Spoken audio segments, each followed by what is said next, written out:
पतंजलि का योग दर्शन बहुत बड़ा महत्व रखता है। इनका योग अष्टांग योग कहलाता है। उसमें यम है, नियम है,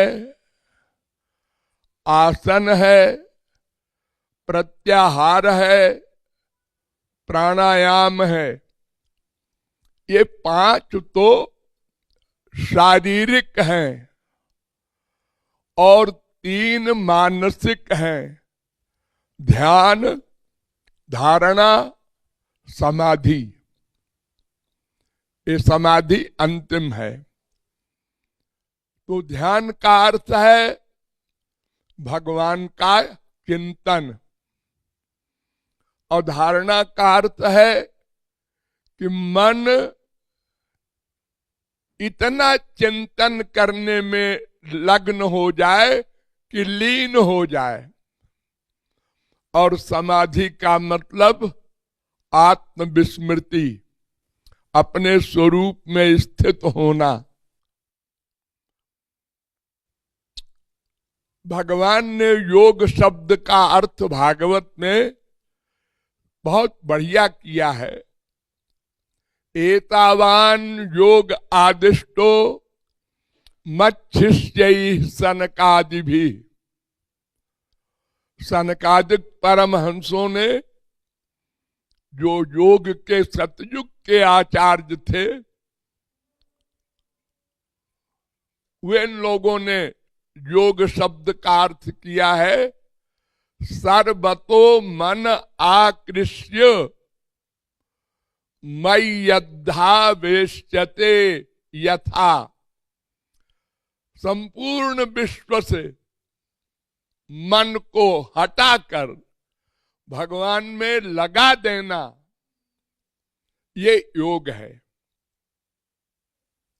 संयोगो योग इत्युक्तो जीवात्म परमात्मनो।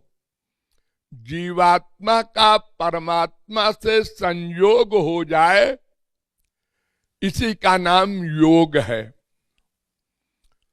तो इस संबंध में शारीरिक स्वास्थ्य बहुत आवश्यक है।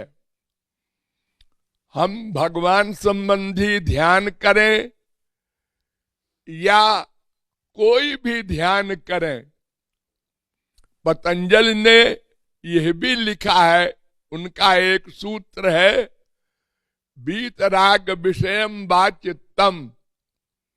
अगर तुम भगवान का चिंतन पहले नहीं कर सकते तो वीतराग सिद्ध महापुरुष का चिंतन करो।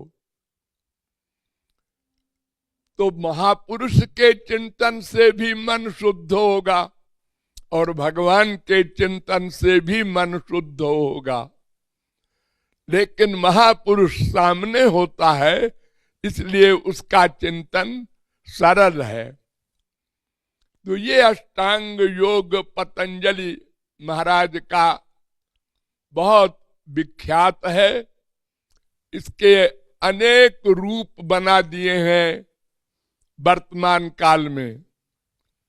जैसे आसन है, उन्होंने जो आसन बनाए हैं, लिखे हैं, उनके अलावा भी मनः कल्पित आसन बहुत से चल रहे हैं, विदेशों में भी, भारत में भी। वो किसी प्रकार से भी शरीर के अंगों को स्वस्थ रखना है। इसके बहुत से कड़े कड़े नियम है। सबसे पहले तो यम नियम, ये 2 चाहिए।